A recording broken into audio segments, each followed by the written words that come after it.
Hello, if you are wondering if there is screen mirroring on OPPO A60, then the answer is yes.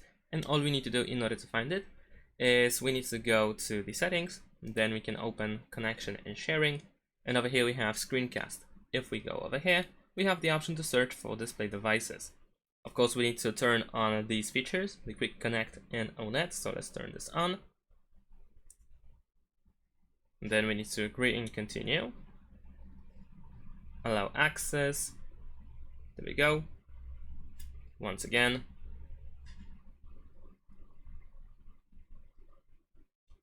You might need to also enable Wi-Fi and Bluetooth. So let's turn this on.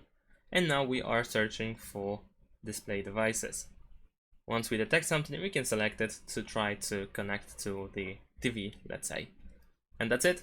Thanks for watching. Leave a like and subscribe to my channel, and see you in my next videos. Bye.